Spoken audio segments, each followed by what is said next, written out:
How's it going, guys? It's Jordan from Guns and Cars. Today we got the Marlin Model 81. As you can see, it's a bolt action rifle. It has a wooden stock. It's got some brass components in there, which is interesting. In this particular one, I believe it's a 1970s model. If you guys don't know anything about these, I'll give you a little quick history. Marlin, they produced these kind of sporting rifles, and a lot of people used them as hunting squirrel rifles because it had a very large magazine tube where you can have a lot of 22 LR ammo inside the tube. This thing will hold, I believe, 17 plus 1. So 17 in the tube and 1 in the chamber, making a whopping 18. At the time, these were kind of not as popular as the Marlin Model 60s and the 1022s at the time, but this was a good competitor, really. If you wanted a bolt-action rifle that's very reliable, and especially for hunting purposes, it's a very accurate. You see how long this barrel is? I believe it's a 23-inch barrel plus a long tube to go with it. I mean, really, this thing would it'll be probably like a tack driver out to, I don't know, 50 to 70 or 100 yards. Um, that's pretty great.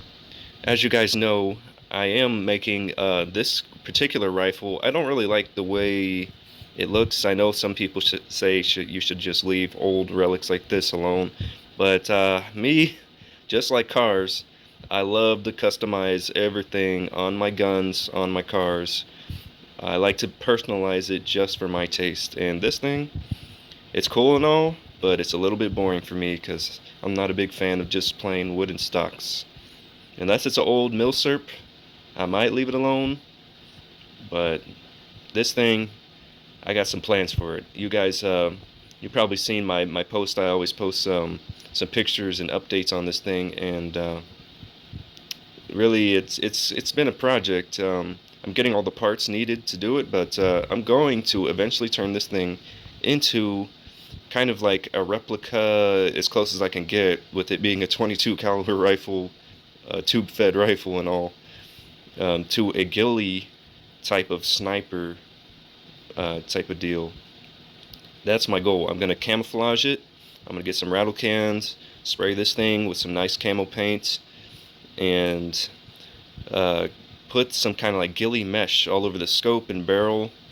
I might even put some kind of barrel extension on there to make it look like I have a suppressor, and put some ghillie around it just like in the game.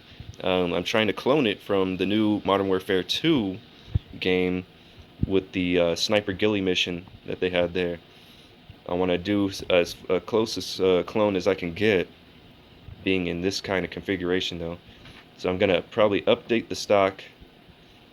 I'm planning to do some kind of maybe airsoft conversion stock to make it a lot closer to the game.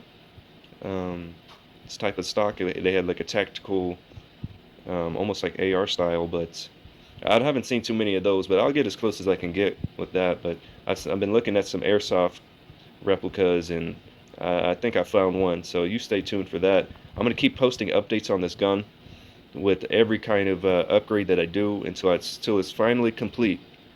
And like I said before, the coolest thing about these things is also the worst about these tube-fed magazines. I've had a lot of problems with this, and I put in my previous video, I had a damaged inner and outer magazine tube that just didn't want to assemble properly, and I had to replace it. And now I need a new whole brass insert inner tube because it keeps jamming up and it's all messed up. So I'm gonna go ahead and replace that so I can get this thing functioning the way it needs to be. And then from there, I'm just gonna keep working. I'll show you the other side.